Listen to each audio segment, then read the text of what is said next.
कहनी है इतनी सी बात, इंसान हो इंसान के लिए ईर्ष्या ना पालो। मिटा जा रहा है जो ये भाईचारा, निकाल फुर्सत उसे तो बचा लो। अरे कब तक करोगे ये नफरत की खेती, कभी तो दिलों से मोहब्बत निकालो, कभी तो दिलों से मोहब्बत निकालो। साथियों, प्रकृति ने दुनिया में सर्वश्रेष्ठ मनुष्य का सृजन किया था कि मनुष्य इस दुनिया में प्रेम, शांति, सदाचार, मोहब्बत का पाठ सबों को पढ़ाएगा। लेकिन आज एक मनुष्य तरक्की के रास्ते में आगे बढ़ने के लिए इतना लालायित है कि वह दूसरे के प्रति हिंसा, ईर्ष्या, द्वेष जैसी भावनाओं को अपने हृदय में पाल कर रखा है। एक व्यक्ति दूसरे व्यक्ति को गिराकर आगे बढ़ने को आतुर दिख रहा है। यह दौर नफरतों का दौर, घृणाओं का दौर, ईर्ष्या का दौर बनता जा रहा है। आज कहीं ना कहीं हम अगर शोध करेंगे, जांच पड़ताल करेंगे इस समाज की, तो हम पाएंगे लोगों में मोहब्बतें कम और नफरतों का दौर ज्यादा ही विद्यमान है। एक दूसरे के प्रति कटु भावना अपने दिल में संजो कर रखे हैं। लेकिन मेरा मानना है कि यह दौर युद्ध का नहीं, बुद्ध बनने का है। यह दौर एक दूसरे के प्रति नफरत, घृणा, हिंसा पालने का नहीं, अपितु दया, करुणा और क्षमा का दौर है। और इसी के साथ इस दुनिया को आगे बढ़ाया जा सकता है। मैं एक उदाहरण देना चाहूंगा कि हमारी सोच, हमारे भीतर जो मानवीय सोच है वह कैसी होनी चाहिए। आप सबों ने कक्षा 6 में एक पाठ पढ़ा होगा, डाकू खड़ग सिंह और बाबा भारती। बाबा भारती जिनके पास बहुत सुंदर सुंदर घोड़े हुआ करते थे, और एक दिन डाकू खड़ग सिंह बाबा भारती से मिलने के लिए आया। बाबा भारती ने उसे आदर सत्कार के साथ बैठाया, जलपान करवाया। तभी खड़ग सिंह की नजर बाबा भारती के घोड़े, सबसे सुंदर घोड़े पर पड़ी और कहा, बाबा जी आप मुझे ये घोड़ा दे दे। डाकू की पहली पसंद होती है घोड़ा। बाबा भारती उस घोड़े से बहुत प्यार करते थे। उसने कहा कि देख खड़ग सिंह, तुम्हें जो चाहिए मैं दे दूंगा, पर इस घोड़े का नाम मत लो। यह घोड़ा मेरा जीवन है, इसमें मेरी आत्मा बसती है, मैं यह घोड़ा तुम्हें ना दे पाऊंगा। डाकू ने क्या कहा बाबा से कि बाबा मैं डाकू हूं, जो चीज पसंद आती है उसे एक बार मांग लेता हूं, नहीं मिलने पर डाका डाल के चोरी करके ले जाता हूं। जब खड़ग सिंह ने बाबा भारती को ऐसा कहा तो बाबा भारती सच मानो डर गए। वे डर डर कर रहने लगे और उनका जो क्रियाकलाप था वो बदल गया। बहुत दिन हो गए इस घटना के, महीनों बीत गए, लेकिन डाकू खड़ग सिंह चोरी करने के लिए नहीं आया। एक दिन शाम का वक्त था। बाबा भारती अपने घोड़े पर बैठकर टहलने के लिए निकले। जब वे टहलने के लिए निकले तो रास्ते में देखा कि एक अपाहिज, अति दुर्बल व्यक्ति जो शायद बीमार भी है, वह कांप रहा है और रास्ते सड़क के किनारे बैठा है।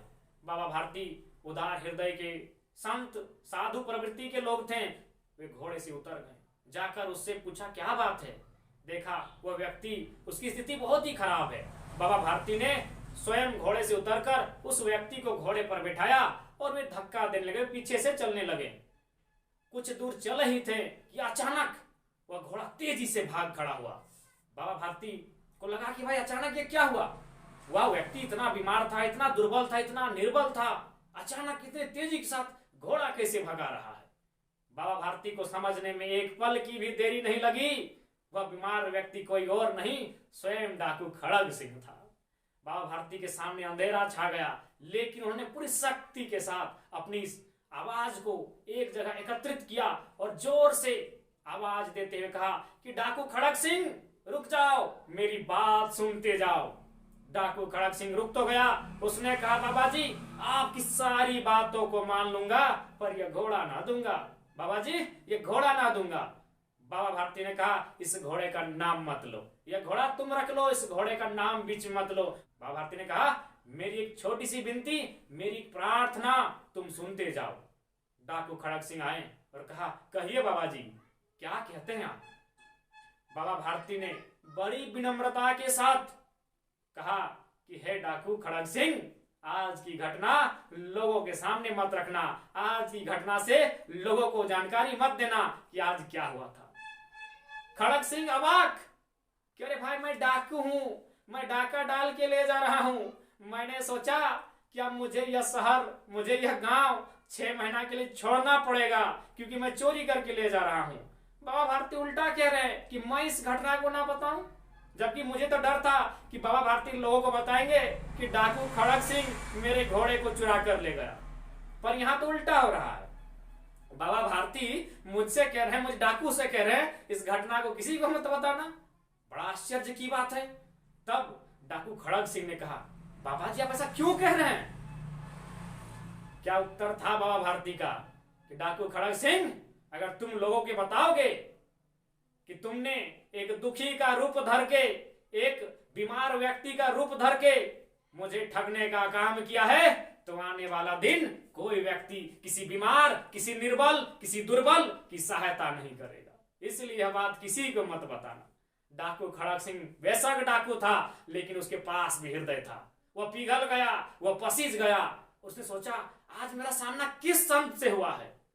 जिसका घोड़ा चुरा कर ले जा रहा हूं वह कह रहा है कि यह घटना किसी को मत बताना, इसलिए क्योंकि मैं डाकू नहीं, एक बीमार व्यक्ति के रूप में आया था और लोग बीमार व्यक्तियों पर भरोसा करना छोड़ ना दे। इस चिंता के साथ बाबा भारती मुझसे कह रहे हैं इस घटना को किसी को मत बताना। डाकू खड़क सिंह घोड़ा लेकर चले गए, लेकिन कुछ दिन बाद स्वयं उन्होंने घोड़ा अस्तबल में लाकर बांध दिया। तो बिल्कुल बाबा भारती जैसी चिंता होनी चाहिए मानव के प्रति, जीव जगत के प्रति, समाज के प्रति, तभी हम नफरतों को मिटाकर मोहब्बत को पाल सकते हैं। मैं और एक घटना, एक छोटी सी कहानी बताना चाहूंगा। आप सबों ने पढ़ा होगा नेल्सन मंडेला। वे लगभग 28 से 30 सालों तक साउथ अफ्रीका के जेलों में कैदी बनकर अपना जीवन व्यतीत किया था और अंत में एक दिन उस देश के 300 सालों बाद काले रंग के पहले राष्ट्रपति बने थे। तो एक दिन की घटना है, उनके राष्ट्रपति बनने के बाद नेल्सन मंडेला अपने सहयोगियों के साथ किसी भोजनालय में भोजन कर रहे थे। तो जो वे जहां भोजन कर रहे थे उनकी कुर्सी में बहुत भीड़ भाड़ था। राष्ट्रपति थे, अनुमान भीड़ तो होगी ही, लेकिन बगल की कुर्सी में एक व्यक्ति अकेला भोजन कर रहा था। नेल्सन मंडेला ने कहा कि जो व्यक्ति अकेला भोजन कर रहा है उसे भी हमारी कुर्सी में, हमारे टेबल में बिठाओ, हम लोग सब मिलकर खाना खाएंगे, हम लोग सब मिलकर भोजन करेंगे। राष्ट्रपति के सहयोगियों ने ऐसा ही किया। बगल की कुर्सी में जो व्यक्ति अकेला भोजन कर रहा था उसे उठाकर नेल्सन मंडेला के सामने जो कुर्सियां लगी थी उस पर बिठाया और सब लोग मिलकर खाना खाने लगे। ध्यान दीजिए, वह व्यक्ति जब अकेला था बहुत ही हंस के मुस्कुरा के भोजन ग्रहण कर रहा था, लेकिन जैसे ही वो देश के राष्ट्रपति के सामने आया बेचारा थर थर थर थर थर थर कांपने लगा। जब उसने भोजन समाप्त किया, भोजन समाप्त करने के बाद वह व्यक्ति चला गया, तो नेल्सन मंडेला के सहयोगियों ने पूछा कि श्रीमान, आप तो देश के राष्ट्रपति हैं, आपके सामने कैसा भय? आपके सामने आने के बाद तो उसे निडरता का अनुभव होना चाहिए था, उसे तो साहसी बनना चाहिए था। जबकि वो अकेला था तब ठीक था, हंस रहा था, मुस्कुरा रहा था, बड़े आराम से भोजन खा रहा था। आपके सामने आने के बाद वो थरथर कांपने लगा, ऐसा क्यों? मंडेला ने उत्तर दिया कि मैं जिस जेल में कैदी हुआ करता था उस जेल का यह जेलर था।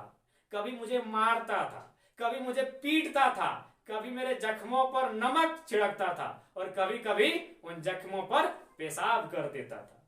और आज वो सोच रहा है, क्योंकि अब तो मैं राष्ट्रपति हूं और वो एक मामूली जेलर है, आज वो सोच रहा है कि उसने मेरे साथ जो व्यवहार जेल में किया था, जेलर रहते उस व्यक्ति ने जो व्यवहार मेरे साथ जेल में किया था, अब मैं राष्ट्रपति बनने के बाद उसके साथ कहीं वही व्यवहार ना करूं, इसलिए वो मेरे सामने थर थर थर थर कांप रहा था। लेकिन वह गलत सोच रहा है, वह व्यक्ति गलत सोच रहा है। नेल्सन मंडेला अफ्रीका का राष्ट्रपति बदला लेने के लिए नहीं, अपितु बदलाव लाने के लिए बना है। तो ऐसे विचार हमारे भीतर जागृत होने चाहिए, तभी हम देश, समाज और मानव कल्याण के प्रति लोगों को जागरूक कर सकते हैं और दुनिया में परिवर्तन ला सकते हैं। यह दौर बदला का नहीं, बदलाव का है। यह दौर प्रतिशोध का नहीं, परिवर्तन का है। जोहार साथियों, जय हिंद, वंदे मातरम।